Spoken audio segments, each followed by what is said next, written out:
extra content. You know what I'm saying? This is the new channel, JJ Mom Extra. Basically, this channel is pretty self-explanatory. It's what the title says.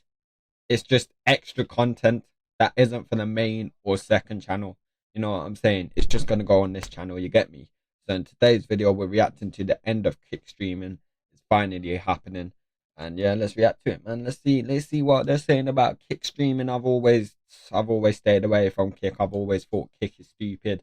We got Jack Doherty and Neon on there. That's enough, bro. That's all you need to hear. Jack Doherty, Neon. We don't even need to go into the Predators and all of that shit they had on their Kick. Is like, bro, it's a clown site, man. It's a clown site for real. So Kick streaming is finally starting to go in the direction that many people thought it would go when it was first announced. After signing multiple big streamers to multi-million-dollar contracts to stream on the platform, it seems like now that their contracts are up, many of these big creators are finally starting to just leave the platform. And not to mention, it also currently seems like Kick is about to part ways with literally the face of their platform. But what's exactly going on with Kick, and why is any of this? If they lose Aiden Ross, Kick might as well give up, bro. If Aiden Ross stops streaming on Kick, Kick might as well give up.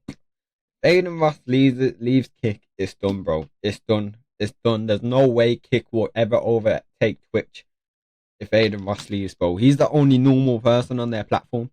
He is the only normal person on their platform. He is. And to begin with, well, that's probably what you're here to figure out. So if you're new to the channel, don't forget to hit that subscribe button to join the Trap House with the biggest trapper. And while you're at it, don't forget to click that very first link down below my description to join my Discord server and become an official member of the community. Now, with all of that being said, let's get into how Kick streaming is already falling off. So as you guys all know, the Kick streaming platform was launched in October of 2022, and it was meant to be a direct rival of the streaming company that I'm sure we're all familiar with that goes by the name of Twitch. I'm sure it also wanted to rival other platforms as well, but it was clear that Twitch was the main competitor. This really stemmed from a series of events that had happened with Twitch prior, I don't think there will be a streaming site that ever beats Twitch. I don't think there will ever be a streaming site that beats Twitch, because deep it, bro, many have tried. Rumble, Kick, that's where Mixer at one point, many have tried, and all of them have failed. So I don't feel like there will ever be Twitch, a streaming site to beat Twitch. You know what I'm saying? I don't think there will ever be. Maybe there is, though. Who knows?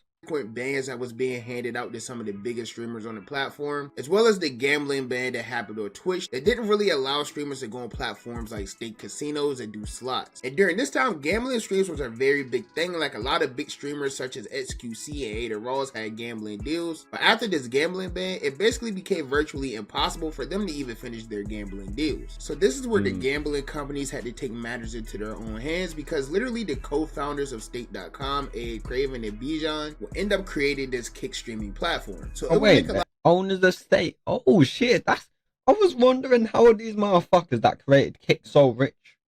Because it's the same motherfuckers that own Stake. Oh shit, I didn't know that. That's crazy. I did not know that. Learn something new every day, innit, blood? Learn something new every day. A lot of sense for Stake to go out and target some of the biggest gambling streamers that they had, because the platform was literally backed up by the CEOs of the Stake company, which was giving out these gambling contracts. So the first streamer that was really invested in Kick was no other than Trainwrecks TV. I'm pretty sure he owns a percentage of the platform as well, and he was really like the voice amongst streamers to really start marketing the platform. And then that would carry over to them landing one of the biggest streamers in the world in Ada Ross, and he was predominantly known for his gambling streams around this point as well. And this would really be the origin of how Kick started. So when Kick officially signed Aiden Ross, this wasn't really that big of a deal, because we've seen companies try to rival Twitch before, such as Mixer, who also gave a very big streamer at the time named Ninja a large streaming contract worth millions of dollars just to stream on their platform. And unfortunately, many of us know how this story ended up going with they failed. See, I told you, bro, every motherfucker that has tried to come against Twitch has failed. There will never be another streaming site that can beat Twitch. There won't. Mixer tried, failed. Kick is trying, failing. Rumble. Who the fuck watches Rumble? You know what I'm saying, blood? Who the fuck watches Rumble? No, there won't be another streaming site that beats Kick. There won't, man. There won't. No, not Kick. Twitch, I mean. There won't. Twitch is undefeated, bro. Twitch are too goated. Twitch is too goated, fam. Twitch is too goated. The only way to beat Twitch is start a site and sign Kaisenat and get Kaisenat streaming on that site. That is the only way to beat Twitch. That's the only way. And I don't think Kaisenat will ever leave Twitch, though. I don't feel like Kaizenat will ever leave Twitch because he knows Twitch is the best place to stream and have the best career on there. But yeah, Twitch is too undefeated for real.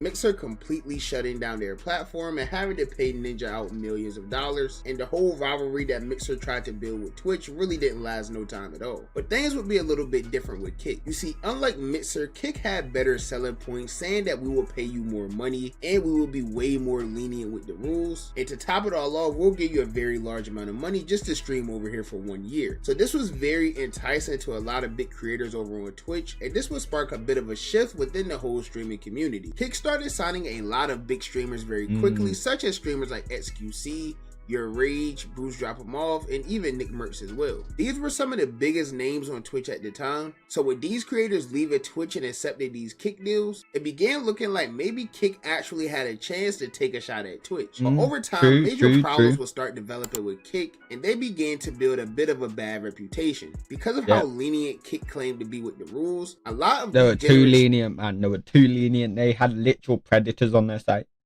Literal predators on their site. Know what I'm saying? That definitely ain't a good look. That definitely ain't a good look. As soon as all that shit came out about them weird guys, I ain't even gonna mention their names, like the predators and shit. I said I ain't ever touching Kick in a day in my life. I ain't ever touching that app a day in my life, and I didn't. I didn't. Streamers started coming over to the platform, and they really just started doing a bunch of things that a person would be instantly banned for forever on Twitch. There was a lot of fighting going on the Kick platform, as well as a bunch of derogatory slurs used towards like black people or even homosexual people as well. And not to mention probably the most glaring issue with the platform, which was the amount of streamers on the Kick platform who thought it may be funny to say inappropriate things to underage girls on platforms like Monkey and Omegle. So empower your students to be more. That's facts, man. Kick was fucked, bro. They were way too lenient.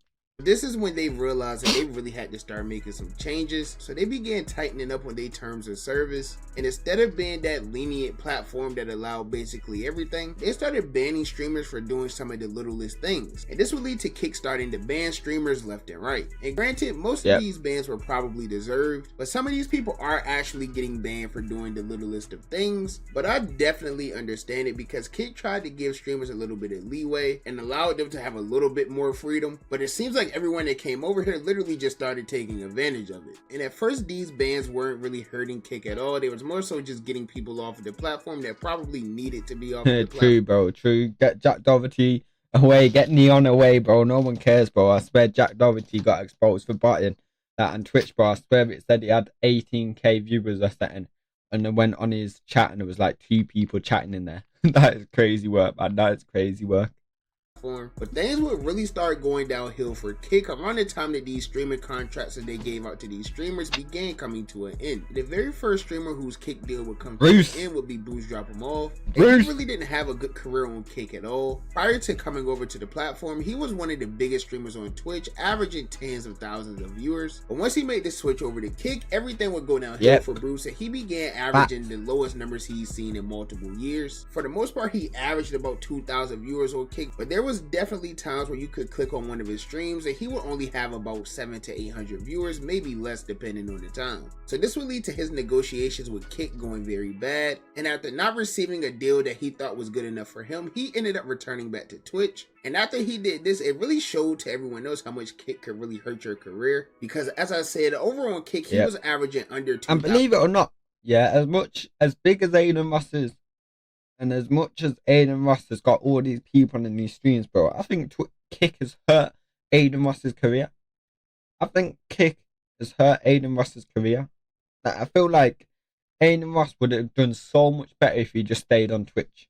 If Aiden Ross just stayed on Twitch and didn't do none of this Andrew Tate stuff, I feel like he would be doing much better in his career than he's doing now. Like, you know how people say the big three, Aiden Ross, Kaizenat, and Speed, but they never really mention Aiden. It's always who's better, Kaizenat or Speed. I feel like if Aiden Ross stayed on Twitch, he would be up there, if not bigger than Kaizenat and Speed. You know what I'm saying? I don't know. That's just my opinion anyway. Let me know what you lot think in the comments, innit?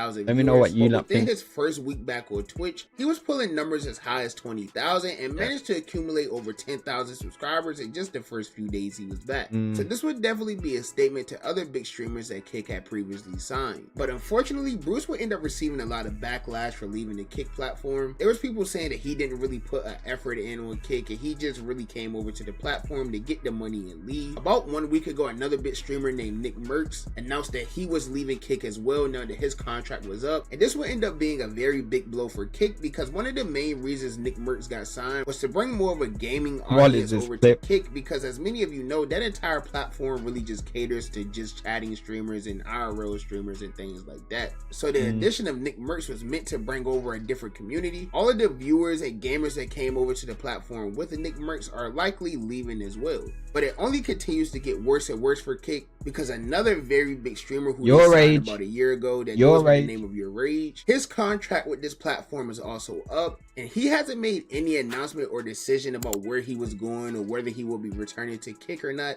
But it is heavily speculated that he's going to be returning back to Twitch as well. But until Your Rage returns back from his vacation, we're not going to have an official confirmation on this at all. But he did make an announcement saying that he's going to be coming back to streaming this month. So we'll know at some point within the next 2 weeks whether he's going to stay on Kick, which is unlikely, or return back to Twitch. And if Rage does leave Kick, it'll be a very big hit for them because he's one of the only people who made the move over to Kick streaming and still managed to maintain around the same viewership that he will be getting over on Twitch. And I think these are all authentic viewers, by the way. I don't think this is any view botting or anything at all because Rage does have a pretty tight-knit community who will support him. Yeah, Rage definitely ain't for you, but and I don't watch Rage personally, but I know Rage he has a good loyal fan base in it, so I know this guy definitely ain't for you, but man, he has a good fan base for real. Platform that he's streaming on.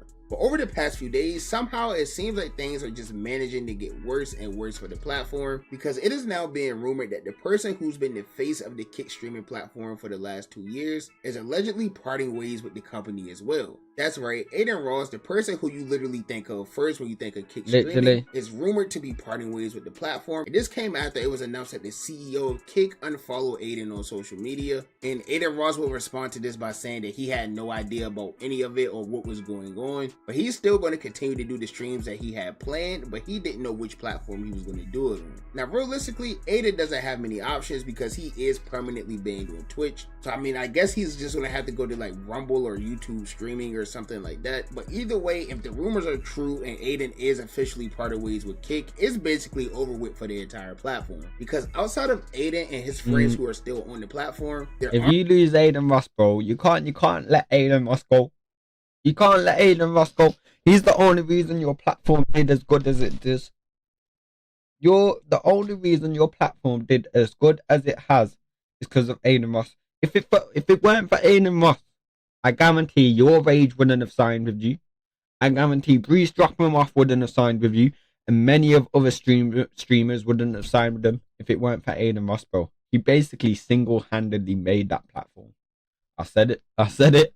Aren't really many other big streamers that's left. I mean, you have like Neon and Man said Neon banned every day, and Sneeko, who they just signed. But I don't think those 3 streamers alone are enough to keep this platform. Man said Neon and Sneeko, you know. Man said Neon and Sneeko running. So it's looking like the end may actually be near for Kick streaming, and nobody really knew what the reason for this unfollow was. There's been a bunch of assumptions saying why, but there isn't really any truth to any of this or confirmation of any of it, so I'm not even going to spread misinformation in the video. But what I will say is Aiden Ross has been very inconsistent recently when it comes to streaming. He has. And with him being the biggest person on the platform, maybe this is upsetting the CEO of the company because he's definitely getting paid more than anybody, and recently he's hardly been doing anything positive for the company. And as a result of all of these streamers leaving the platform and getting banned off of the platform, it's being reported that for the very first time in 12 months, the Kick streaming platform is seeing a significant drop in traffic. So it's definitely not looking good for Kick at all. And I honestly don't know the whole situation about what's going on with Aiden, but if he leaves, then I can 100% assure you that we're going to be seeing the end of Kick streaming very, very soon. But that's just my personal opinion. You guys know that the only opinion that matters to me is you guys' opinion. So be sure to comment down below. He talking, man. He talking, bro. The end of Kick streaming is near. The end of Kick streaming is very, very close, bro. If Aiden Ross goes, Kick is over. Bro, what, you really think Neon and Sneeko is going to keep their platform alive? Yeah, you're bugging, man. You're bugging. You're bugging. But yeah, bro. Big up to my man for this video. Hey, yo, Bando, what video W, man. Like and subscribe, bro. Drop a like and subscribe. You know what I'm saying? I'll leave the original link in the description. Go check it out. But I'm out.